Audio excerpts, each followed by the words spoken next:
Kamu pernah nggak belajar sesuatu selama berjam-jam, merasa paham, merasa sudah hafal, lalu besoknya, pas ujian atau meeting, semuanya lenyap?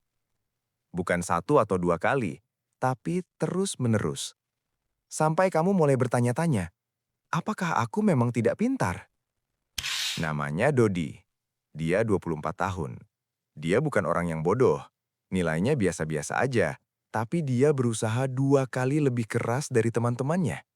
Dia baca buku sampai tengah malam. Dia bikin catatan warna-warni. Dia putar ulang video pelajaran berkali-kali. Dan hasilnya? Nol besar. Teman-temannya? Mereka belajar lebih sedikit, tapi hasilnya jauh lebih baik. Dodi tidak tahu apa yang salah. Sampai suatu hari, secara tidak sengaja, dia menemukan sesuatu yang mengubah segalanya. Kita lihat latar belakang Dodi ini dulu yuk. Dodi, anak ketiga dari 4 bersaudara. Keluarganya sederhana. Kakaknya sudah kerja. Adik-adiknya melihat Dodi sebagai yang paling rajin, karena memang begitu. Tapi rajin saja ternyata tidak cukup.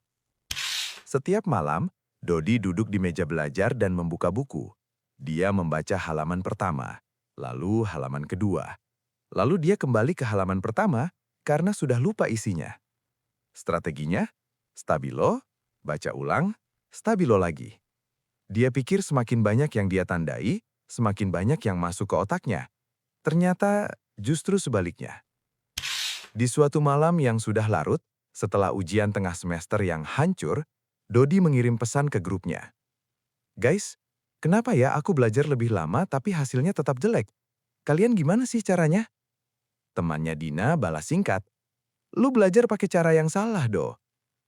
Dodi baca pesan itu 3 kali. Lama. Dia tidak marah. Dia tahu Dina benar. Kamu perlu tahu satu hal dulu sebelum kita lanjut. Dan ini penting banget. Otakmu bukan kertas kosong. Otakmu adalah otot.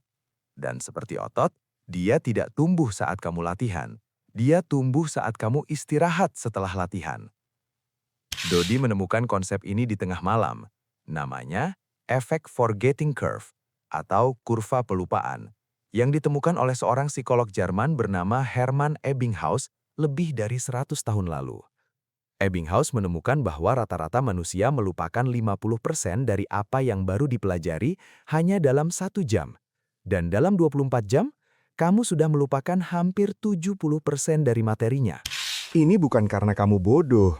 Ini karena otak bekerja seperti filter, bukan kamera. Otak kamu memutuskan sendiri, apakah informasi ini penting? Apakah aku perlu menyimpannya jangka panjang? Dan cara otak memutuskan itu penting atau tidak, seberapa sering kamu menggunakannya. Bukan seberapa sering kamu membacanya, tapi seberapa sering kamu mengambilnya kembali dari memorimu. Trik pertama yang ditemukan Dodi dan yang langsung mengubah cara belajarnya disebut active recall. Bukan baca ulang, bukan stabilo, bukan rewrite catatan. Tutup bukunya, lalu paksa dirimu mengingat. Kedengarannya sederhana, iya, tapi hampir tidak ada yang melakukannya. Kenapa? Karena ini tidak nyaman, susah, terasa seperti kamu tidak ingat apa-apa. Dan justru disitulah kekuatannya. Ketika otakmu berjuang mengingat sesuatu, bahkan kalau kamu gagal, neuron-neuron di otakmu seperti ditarik dan diperkuat.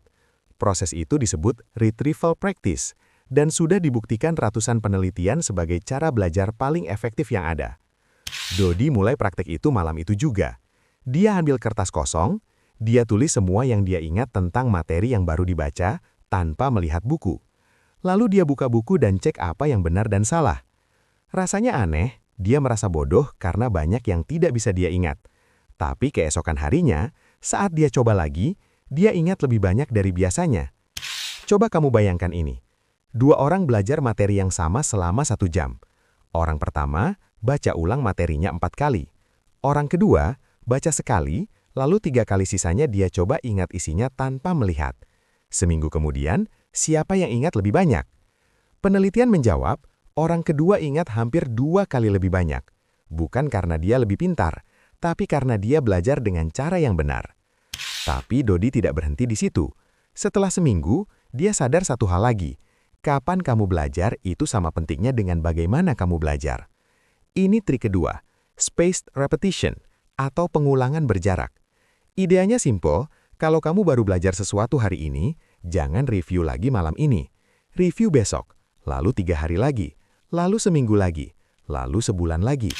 Kenapa? Karena otak manusia bekerja seperti ini.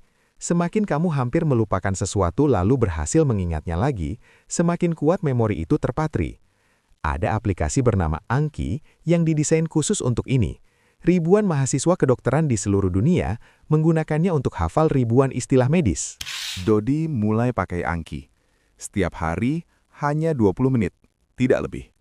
3 minggu kemudian, dia kaget sendiri saat ujian dia ingat hal-hal yang dia pelajari lebih dari sebulan lalu, dengan detail yang dia sendiri tidak sangka bisa dia ingat.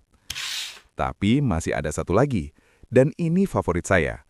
Namanya teknik Feynman. Dinamai dari Richard Feynman, fisikawan pemenang Nobel yang terkenal dengan kemampuannya menjelaskan hal paling rumit dengan bahasa yang bisa dipahami anak kecil. Caranya, ambil satu konsep yang ingin kamu pelajari, lalu jelaskan konsep itu seolah-olah kamu mengajarkannya kepada anak umur 10 tahun. Saat kamu bisa melakukan itu, kamu benar-benar paham. Saat kamu tidak bisa, itulah bagian yang sebenarnya belum kamu mengerti.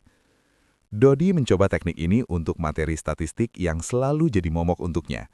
Dia duduk di depan adiknya yang kelas 8 dan mulai menjelaskan apa itu rata-rata, median, dan standar deviasi. Di tengah penjelasan, adiknya bertanya, "Kak, tapi bedanya sama apa yang kita pelajari di sekolah apa?" Dodi berhenti. Diam. Dia tidak bisa menjawab. Dan disitulah dia sadar. Dia belum benar-benar paham. Dia hafal rumusnya, tapi tidak mengerti mengapa rumus itu ada. Seminggu kemudian, dia bisa menjelaskan statistik kepada adiknya dengan lancar. Dan saat ujian, dia bisa menjawab pertanyaan analisis yang tidak pernah ada di latihan soalnya, karena dia benar-benar mengerti konsepnya. 6 bulan setelah malam itu, Dodi mendapatkan nilai terbaik di kelasnya untuk mata kuliah yang paling dia takuti. Bukan karena dia tiba-tiba menjadi jenius, bukan karena dia belajar lebih lama. Justru sebaliknya, dia belajar lebih sedikit jam, tapi lebih tepat sasaran. Yang berubah bukan kemampuan otaknya, yang berubah adalah cara dia menggunakan otaknya. Kamu tidak bodoh karena kamu gampang lupa. Kamu gampang lupa karena tidak ada yang mengajarimu cara belajar yang benar. Ini 3 hal yang bisa kamu mulai hari ini. 1. Active recall. Tutup materinya, tulis semua yang kamu ingat. Lalu cek. 2. Spaced repetition. Jadwalkan review di hari berikutnya, lalu semakin jarang. Gunakan Anki. 3. Teknik Feynman. Jelaskan apa yang kamu pelajari dengan bahasa sesederhana mungkin. Kalau tidak bisa, kamu belum benar-benar paham.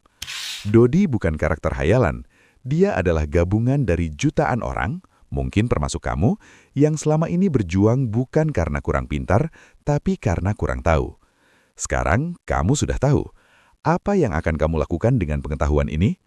Komen di bawah. Trik mana yang mau kamu coba duluan? Sampai ketemu di video berikutnya dan jangan lupa di-subscribe.